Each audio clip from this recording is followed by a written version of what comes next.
I was broke. I was not doing well. I was post-divorce.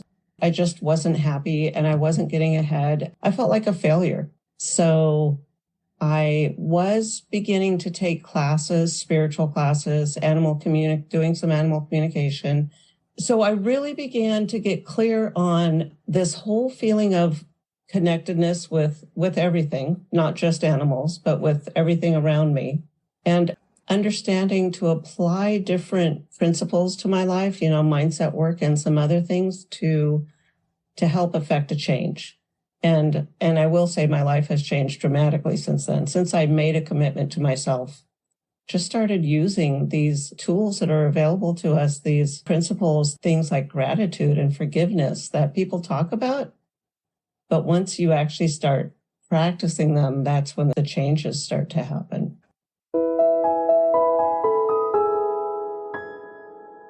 Welcome to Linda's Corner. My name is Linda Bjork, and today we're going to be talking about the power of connections. I'm delighted to welcome Reverend Karen Cleveland. Karen is a minister, spiritual director, mindset coach, and professional animal communicator. You can learn more about Karen at her website, revkarencleveland.com, and I'll include a link in the show notes. Welcome, Karen. I'm so glad that you could join with me today. Thank you so much, Linda. It's such a joy to be here. Thank you. And I'm delighted to be talking about connections and how much that matters. But if it's okay, I would love to start with your personal transformation story. Sure, absolutely. And sometimes I don't know how far back to go because that when we look back on it, it feels like it started a long time ago. But I'll just go back a little ways. Less than 10 years ago, probably, I was broke. I was not doing well. I was post-divorce and I had 2 kids, adult kids. And I didn't like my job. I was beginning to take classes, spiritual classes, doing some animal communication, but I just wasn't happy and I wasn't getting ahead. And then my adult son got sick and had to come home and live with me. And the thing is, I was living in a really small house. I felt like a failure as a mother because I didn't think I had a very nurturing environment for him. And I couldn't go out and buy all these great amenities for him to get him through his treatment. And by the way, he's fine now. But so at that point, I felt like the lowest I think I've ever felt in my life because I didn't think I could help him adequately, let alone I felt like life was happening to me and I was very unhappy. So, as I said, I was doing some animal communication and I started to dedicate myself to applying some of the same principles to my relationship with God, the universe. And I realized that being in connection, so when you're in connection with animals, there's a lot of pictures and feelings exchange. And it occurred to me that the same thing was happening in my life. So, I might have been, for example, wanting a certain result, but deep down, I wasn't expecting it. And that's just how our cat or our dog is too. We might want them to behave, but deep down, we kind of know they're going to misbehave because we expect it from them. And they know that, and we know that. So I really began to get clear on this whole feeling of connectedness with everything, not just animals, but with everything around me. And understanding to apply different principles to my life, mindset work and some other things to help affect a change. And I will say my life has changed dramatically since then, since I made a commitment to myself and just started using these tools that are available to us, these principles that, even things like gratitude and forgiveness that people talk about. But once you actually start practicing them, that's when the changes start to happen. I believe, I agree with that completely, that the change comes from a combination of learning and doing. We have to apply the information. Now, you have gone a route a little different than anything that I personally have heard before, and that is as an animal communicator. Would you expound on that a little? I'm actually not familiar with what that means. Okay. Sorry about that. Yeah. So I let me tell you how that started. It's when my kids were young and I was living with my daughter, or they were living with me, and I would tell the kids what the dog wanted. The dog wants to go outside, the dog wants water, the dog wants to be fed, whatever. And one day my daughter stopped me and she said, "Mom, how do you know what the dog wants?" And I was like, "Oh, how do you not know what the dog wants?" And so I thought, that's interesting. And then there were other things. And I thought, is it possible to talk to animals? So I took some classes. And I would say most of us do. We just don't know it. Or we at least have the potential to. But our minds are so busy and we're not trained. It's not a skill that we're trained in. So people don't know that you're getting ideas from your pets that they're not your bright idea. Like the dog might be telling you, let's go for a walk. And then you finally decide, oh, let's go for a walk. And it's really the dog trying to tell you something. But it's just the same as, with the divine sending us messages all the time that we don't listen to because we don't know to listen, or we just think we're making things up. So being an animal communicator means I intentionally sit down and say, you're a client, talk with you about your cat or dog, and connect with the animal, focus on the animal to see what, if there's a behavior problem or an illness problem or something like that. So just being in that connection really, people are a little surprised when I say this, but I think it's a complete reflection of the relationship we have with the divine. That is interesting. So we have a little bit of a Dr. Dolittle situation where you're able to understand and communicate. And it sounds like you're not just paying attention to body language and cues, but you're actually trying to a nonverbal communication that is that you're able to pick up maybe on those vibrations or on that messaging that is not verbal.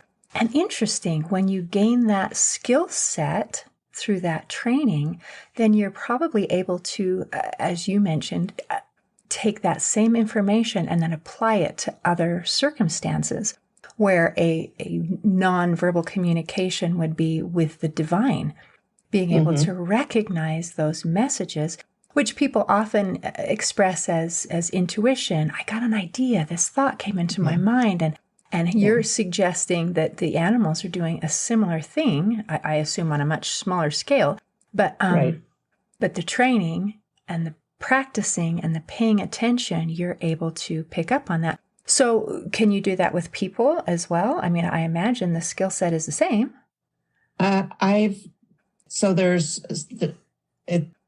Sounds like a complicated answer. Yes and no. People mask more than dogs do, right? Yeah. Well, so to be honest, I have been in communication with non-communicative adults. Okay. So people that can't speak for whatever reason. I've never tried or intended with a speaking person, that I'm sure it's possible. It does take both sides, though. It's not like I can come up to you and start having a conversation without your agreement to it. Okay. Absolutely. So, but it's how animals communicate, and at the core level, we're animals. So dogs, if you have two dogs, two cats, or two horses out there, they do communicate both physically, and sometimes they make noises, but the noises aren't necessarily a conversation. Unless it's in anger or something like that, and they are intentionally telling you to get away, telling the other horse to get away. but they do communicate different things through the energy, basically. And so it is the same that we have the same ability. So some people of a certain age might remember when telephones would ring and we had no caller ID. We didn't know who was calling, and we would know who it was. And telephone telepathy, they called that. They used to call it a long time ago. And it's a matter of our energy being focused on a particular person. And even right now sometimes, and they seem like little coincidences, but right now I'll start thinking of someone and then I'll get a text from them. And I don't think we usually pay attention to that kind of stuff, or we just think it's weird. It's like, oh, that's weird. I was just thinking of you. How many times do you run into someone or you hear from them on the phone? It's like, I was just thinking of you last week, or we were just talking about you. Yes. So that is a common phrase, isn't it? It is. Forgive me. I would love for you to expound a little bit on coincidences, because I know that that's something that you talk about, is that coincidences maybe aren't as much of a coincidence as we thought they were. Right. And they might be. I don't have the answers for everything, but so little things, like I said, like one day I started writing down actually everything that happened, because people always like to have examples. And to be honest, I don't have the list in front of me. The only one I can think of, I know. One of them was, I thought, the power is about to go out on my tablet. I was watching a Zoom. I was watching a class of some kind. And all of a sudden it went out. And again, was thinking if someone got a text from them. So those kind of coincidences might be things that are about to happen that we just tune into the energy. Granted, I have been trained to tune into energy a little bit more, but even sometimes things that we are totally unexpected. We run into someone, like if we're on vacation and we run into a friend from, our childhood or from our hometown in the most unexpected places. I think there may or may not be something behind it, but if we look at it and see if there's patterns, if it's the first time, maybe not.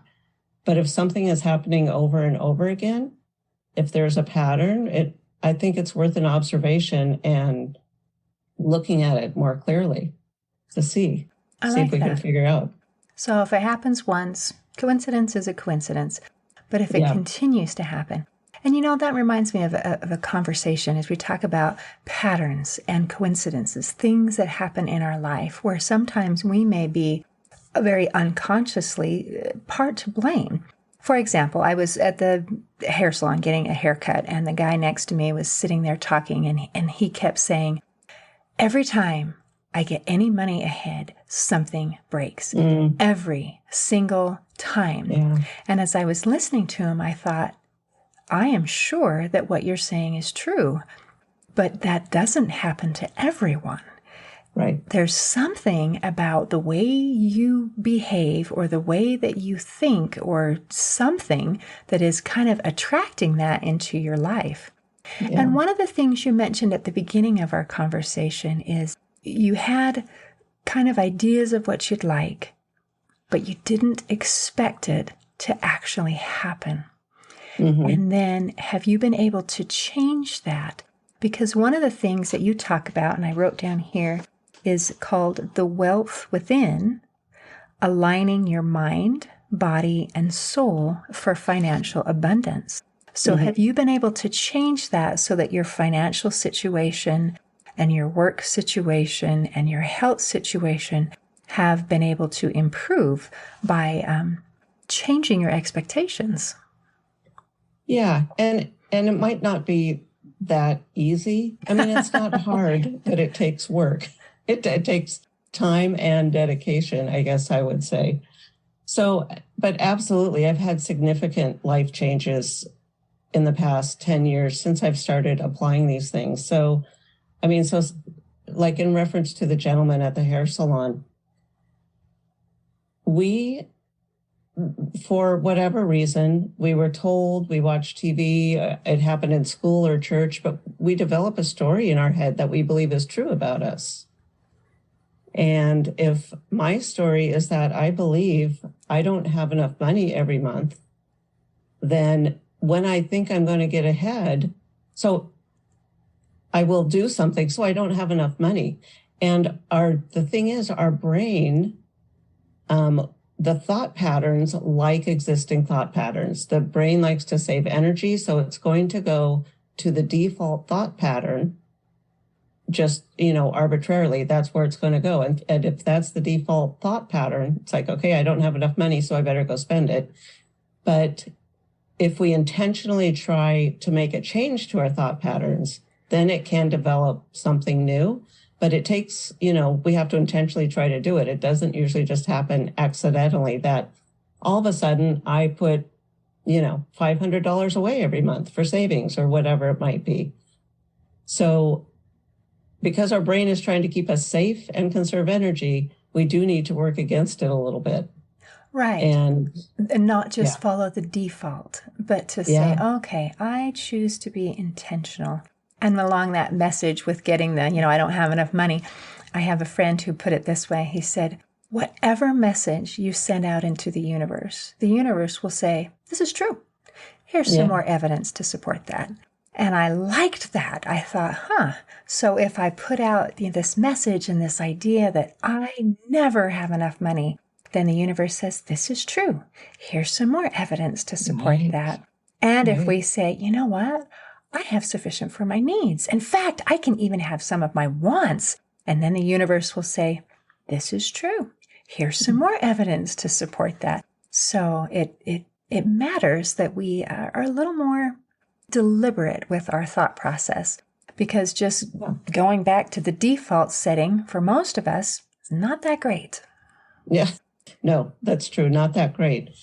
And it takes, we need to intentionally look at it. If we want to change, if we want something new, we have to do something new. Otherwise, we will just stay the same. For some people, that's fine, apparently, but it's not fine for everyone. So looking at, our thoughts are a big part of what we do. Oh, absolutely. Why we do it. And I believe it takes courage to change, because we want things better, but we also want to stay the same. Yeah. It's uncomfortable, isn't it? Yes. Yeah, it really is uncomfortable. We have to face some fears sometimes and go through the fear to have a little bit of growth on the other side. Yes, absolutely. And that can be quite a challenge for some of us, if not all, to be able to have the courage to say, no, I'm going to do something different, and I am going to expect a different result, which is absolutely lovely. Yeah, it is. And even when it's good for us and the family, it changes the dynamic. And so people are like, what are you doing? Don't do that. I liked the old you. Don't change. That happens a lot, that all of a sudden relationship dynamics start changing. It's not the intention to do that, but if we're growing, we change. That something changes somewhere along the way. Absolutely. And that's an excellent observation, that it doesn't only affect us. And that can be for good or for ill. I used to know and understand that if you're sick, that spreads. But I didn't know that when you improve, that can spread as well. Because like you mentioned, when we have a relationship, there is a dynamic. There is almost like a dance, where if I step this way and you step that way, and if I don't move in the way that you're expecting me to move, you're going to have to change your steps too, or else we're going to bump into each other. So that can create good things, or it can create some bumping into each other. Exactly. Sometimes the others want to learn our new dance moves, and sometimes they don't. So, and they get to choose. Yep, that's right. Then there's a choice. That's hard sometimes. Yes, that can absolutely be hard.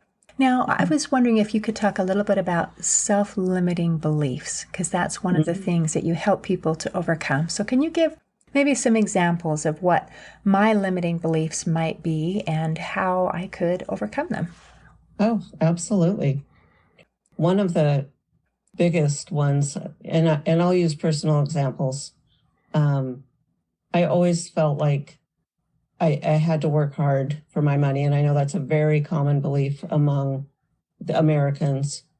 And our self-limiting beliefs were probably valid and true at one time, wherever they started generations ago. Immigrants or some people probably did have to work hard for their money. This day and age, I think things change a little bit, but it's interesting because these beliefs that we have, and I call them stories or lies that we tell ourselves, they can change too. So when I started doing some work, and I'll tell you what I did in a minute, but when I started changing this belief system about having to work hard, I found I started getting jobs that were easier and I got more money. And I thought, this is great. I'm working so much easier and I'm making so much more money. I guess the easier the job is, the more money I make, which, it wasn't quite like that. But then my self-limiting belief shifted into you're not working hard enough, you're a fraud. Someone's going to find out that you're not working hard, and so I lived in fear that they're going to find out I'm not working hard enough when I quit, or they're going to fire me because I'm not working that hard, and the funny thing is, it was work that came more naturally to me. So it was easier for me, but still, so that the belief itself shifted into, it kind of morphed into something else. So it's like, there's always some kind of work to do, having to be able to live, I guess, freely without knowing that we're limiting ourselves in some way. And in some ways we are. But the ways that so here's how I work with people sometimes to identify them. So one way, and I'll try not to talk too long, but one way to identify them is, what do you want? Figure out what it is you want. And so say, I want to buy a new house. I want to buy a house. And when you say it out loud and allow that inner critic to tell you why you can't do it. It's like, okay, why can't I buy that house? Well, you don't make enough money. You have bad credit. You don't have a down payment. You can't buy a house as a single woman, all these reasons. So just allow that inner critic to tell you for just a moment and write them all down. And those are the things you need to work on. The why you can't do whatever your dream is. And then, for example, let's say I have bad credit. Let's just take one of them. And we're working under the assumption that's a truth. And that it doesn't have to be a truth for everyone. So if you looked across the world, there's probably people that bought a house with crappy credit and no down payment.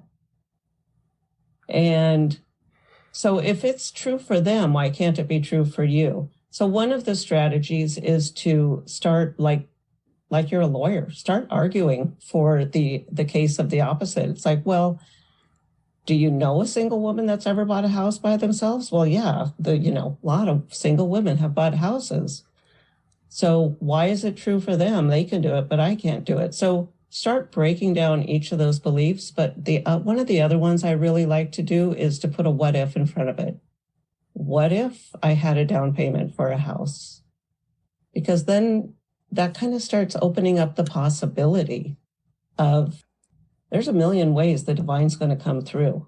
And, we don't know all the possibilities. So the what if is like, well, what if I didn't have to have good credit? Is that an option? It could be an option, or what if, because once we get rid of the assumption that we can't do it, once we're open to the possibility, then the universe can show up. And the universe can come through in a million different ways. You might get some unexpected money somehow, there's so many ways that it can happen. I can't even name them all. But But one of the things is to do the what if and come up with 10 possibilities. What could happen? Because we don't know. We're not God, right? We're not making all the rules in life. So be open to a different truth for ourselves. I love that.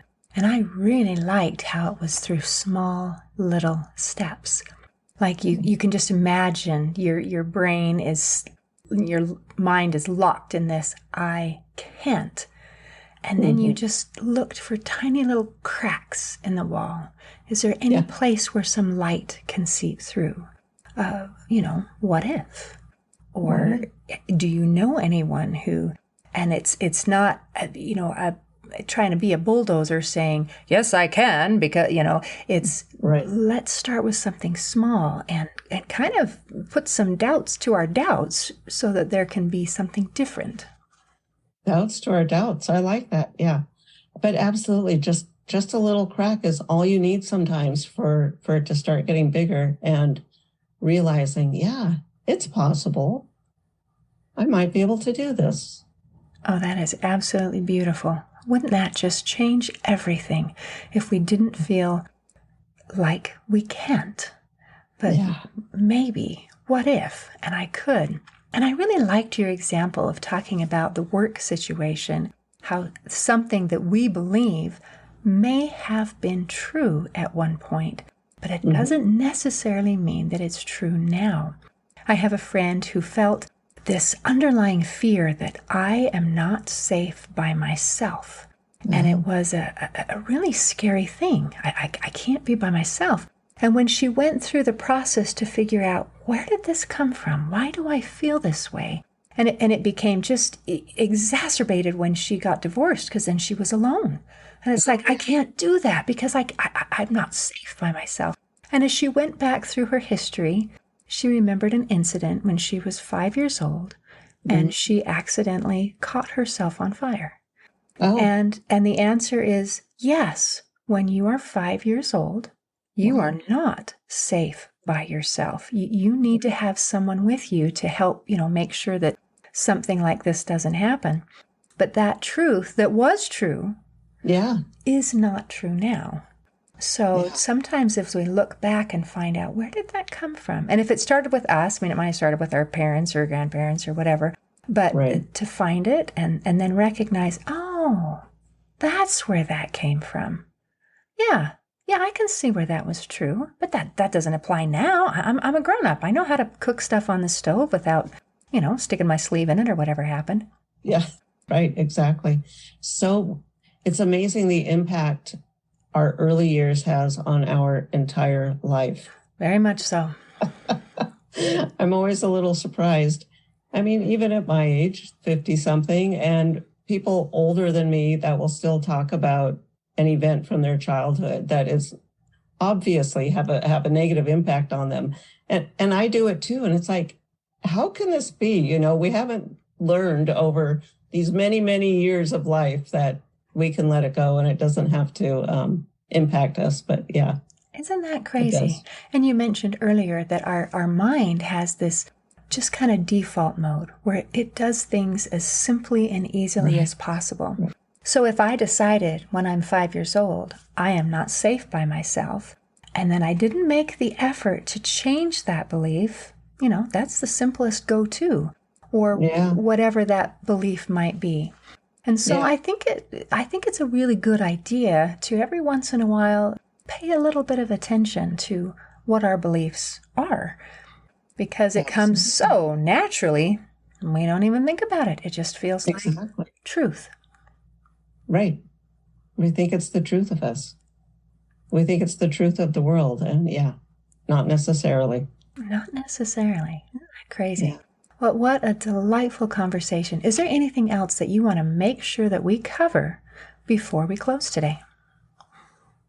Wow. I think the only thing that I like to share with people, because it can impact your mood right now or the rest of the day, but if you are doing any kind of work, self-help, mindset work, meditation, visualization, anything, I I like to encourage people to get really happy before you do it. So just bring to mind some kind of joyful occasion, like maybe you and your friends were together and there was something that just everyone started laughing, and to think of it, you start laughing, or a crazy thing a kid did or an animal did or a funny movie.